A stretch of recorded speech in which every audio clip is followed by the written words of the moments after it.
अस्सलाम वालेकुम, मेरा नाम डॉक्टर आजम अलीउद्दीन है। जैसे मैंने आप लोगों को अपनी लास्ट वीडियो में बताया था, जो मसलों के इश्यूज हैं, टार्टर, कैलकुलस, पीलापन जो दांतों में डिपॉजिट हो जाता है, उसकी क्या वजूहात हैं और किस तरह उसका ट्रीटमेंट, क्या इलाज है, उस सब के बारे में बताया था। उसी को हम आगे लेके चलेंगे।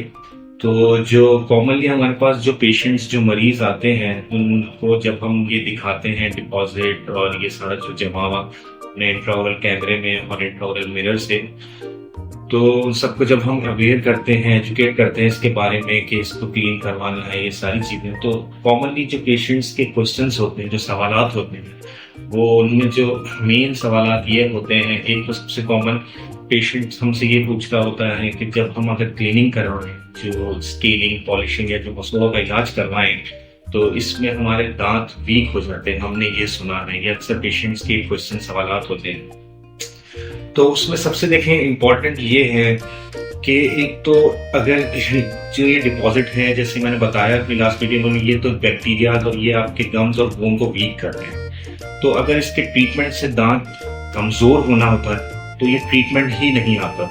जो एक वर्ल्ड वाइड ये ट्रीटमेंट होता है, इसकी इन्वेंशन ही नहीं होती, ये ट्रीटमेंट ही नहीं आता। हाँ, अगर इसमें अब डिपेंड करता है कि स्किल्स कोई किस तरह क्लीनिंग कर रहा है, कौन से इंस्ट्रूमेंट यूज कर रहा है और उन इंस्ट्रूमेंट को किस तरह यूज कर रहा है। तो जो सिंपली क्लीनिंग स्केलिंग जिसको हम कहते हैं, वो अल्ट्रासोनिक स्केलर्स आते हैं, जिसमें हम जो है बेसिकली वाइब्रेशंस होती हैं। उन वाइब्रेशंस से आपके जो ये टार्टर, ये डिपॉजिट है, इनको हम क्लीन कर रहे होते हैं, क्योंकि वो वाइब्रेशंस इनको ब्रेक कर रही होती है। ठीक है, वो वाइब्रेशन से वो ब्रेक हो जाते हैं। देन हम उसको पॉलिश करते हैं ताकि एक सरफेस जो दूध का है, जो सामने का सरफेस लेबियल है या फिर बकल है, और जो अंदर की तरफ का लिंगुअल पैलेटल सरफेस है, वो स्मूथ हो जाए, ताकि उसमें वापस से ये डिपॉजिट ना हो टार्टर। ठीक है, तो ये वाइब्रेशंस होती हैं, ये आपके दांत को बिल्कुल भी डैमेज नहीं करती।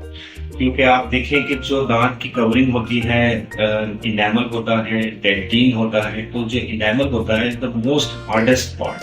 ठीक है, अगर हम कहें कि ये जो आपकी बोन्स हैं उससे ज्यादा हार्ड होता है, तो ये वाइब्रेशन से कभी भी डैमेज। हाँ, अगर कोई इंस्ट्रूमेंट्स ऐसे यूज कर रहा है कि जिससे आपका इनेमल खराब हो रहा है, तो फिर वो एक परेशानी की बात है कि हमारा दांत डैमेज हो रहा है। पर अगर आप हर 3 से 4 महीने में विजिट कर रहे हैं, प्रॉपर इंस्ट्रूमेंट से क्लीन करवा रहे हैं, तो उसमें फिर ये बिल्कुल भी परेशानी या डरने की बात नहीं है कि आपके दांत इससे डैमेज होंगे। इससे दांत क्लीन होंगे और मसलों का एक इलाज।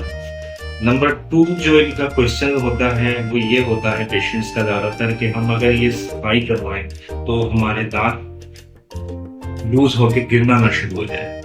तो उसका जवाब भी ये है कि जो डिपॉजिट हो रहा है, ये आपकी बेसिकली बोन लॉस कर रहा है। तो अगर ये इसको इसी तरह छोड़ देंगे तो ये फिर और जमता जाएगा, ये और आपको इन्फेक्शन करता जाएगा। ठीक है, इसको हम रिमूव करेंगे। तो जब इसको हम रिमूव करते हैं, अगर बहुत ज्यादा बोन लॉस पहले से ही हुआ है, जिसकी वजह से आपके दांत इस पत्थर की तरह जो डिपॉजिट है इस पर सिर्फ इसी में रुके हुए हैं, तो यकीनन जब हम वो रिमूव करेंगे तो दांत भी साफ गिर जाएंगे। तो वो उसका बेहतर इलाज ये है कि आप उन दांतों को निकलवाई है, एक्सट्रैक्शन करवा लें। क्योंकि देखें, अगर वो सिर्फ ये टार्टर और इन बैक्टीरियाज पे टिके हुए हैं, तो वो आपके ओरल कैविटी में इन्फेक्शन करवा। ठीक है, तो उसका इलाज ये कि दांत ही निकलवा लें, अगर वो सिर्फ ये टार्टर या कैलकुलस पे डिपॉजिट है। हाँ, अगर इतनी ज्यादा बोन लॉस नहीं है, बट माइल्ड टू मॉडरेट है, हड्डी इतनी नीचे नहीं गई है, तो हम जब रिमूव करते हैं सारा कुछ, तो हल्की सी दांतों में मूवमेंट आ सकती है। लेकिन जो हड्डी एक दफा नीचे चली जाती है वो वापस से ऊपर नहीं आएगी।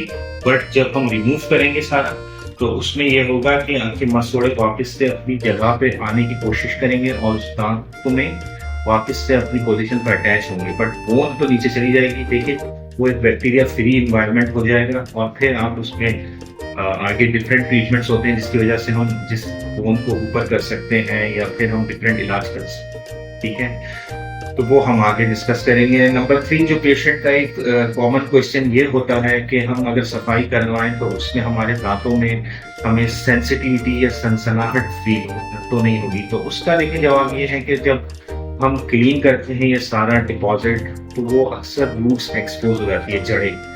तो जड़ें थोड़े हसास होती हैं एज कम्पेयर टू जो आपका क्राउन ऊपर का दांत का पोर्शन होता है उससे। तो उसके लिए भी डिफरेंट हम पेशेंट को देखें, उसके डिफरेंट इलाज हैं। हम क्लीन करने के बाद डिफरेंट जेल अप्लाई करते हैं, पेशेंट को डिफरेंट जेल्स देते हैं, डिफरेंट टूथपेस्ट बताते हैं और किस तरह उनको यूज करना है। तो यूजुअली ये सेंसिटिविटी 1 से 2 दिन में सबसाइड हो जाती है। ये डिपेंड ऑन द पेशेंट, कुछ कुछ पेशेंट को 1 हफ्ता लगता है। पर देखें, इसमें सबसे बेहतर ये है कि ये इलाज जरूरी है, इस इलाज का कोई नुकसान नहीं है। ठीक है, इंशाल्लाह हम आगे आप लोगों को और भी टॉपिक्स बताएंगे, और भी टॉपिक्स को डिस्कस करेंगे और उनके बारे में आपको बताएंगे। Keep watching doctor Aamir talk with doctors. Thank you.